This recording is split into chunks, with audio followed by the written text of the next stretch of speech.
بسم الله الرحمن الرحيم.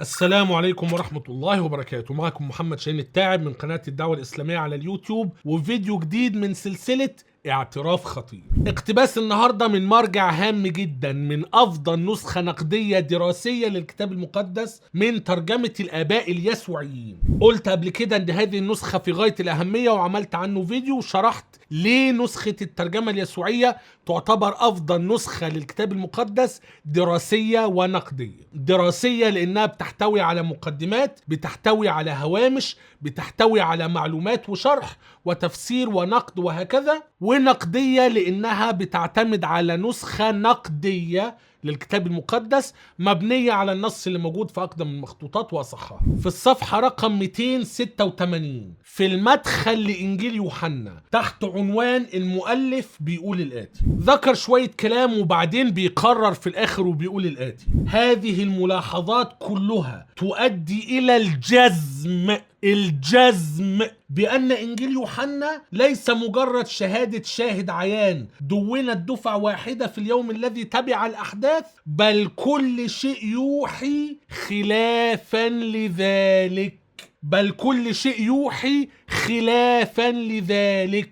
فكرة الإيمان التقليدي ان كاتب انجيل يوحنا كان شاهد عيان، وان بعد ما الاحداث خلصت قعد يدونها، كل شيء يوحي خلافا لذلك، وبانه اتى نتيجة نضج طويل. قصة نضج دي يعني بيحاول يسهل عليك فكرة التحرير والتعديل والتحوير اللي بيحصل هنا. بقى بيقول لك بالرغم من النضج الطويل ده، لابد من الإضافة أن العمل يبدو مع كل ذلك ناقصا. فكرة نسبة النقص لكتاب مقدس انت بتؤمن انه موحى به من الله، ده شيء يعني في غاية الغرابة، ومتناقض تماما مع ايمان المسلمين ان القرآن الكريم لا يأتيه الباطل من بين يديه ولا من خلفه، وانه مثال للكمال وليس فيه نقص قط.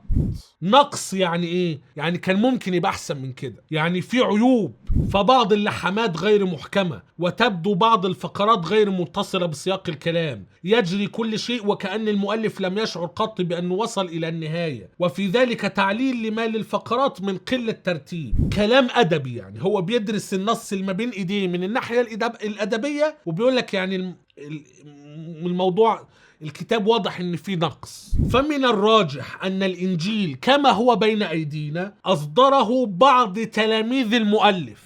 لاحظ ان هنا بيقول لك اصدروا بعض تلاميذ المؤلف، وما قالكش مين المؤلف اصلا. احنا ما نعرفش مين المؤلف، لكن واضح من النص اللي احنا بندرسه ان الكتاب اتنشر للناس وبعدين اتعدل عليه واتنشر تاني، فبالتالي كأن المؤلف اللي احنا ما نعرفوش نشر نسخة او اصدار من الانجيل، وبعدين الاصدار ده تلاميذ المؤلف عدلوا عليه ونشروه من جديد. فمن الراجح ان الانجيل كما هو بين ايدينا اصدروا بعض تلاميذ المؤلف فاضافوا عليه الفصل 21، ولا شك انهم اضافوا ايضا بعض التعليق.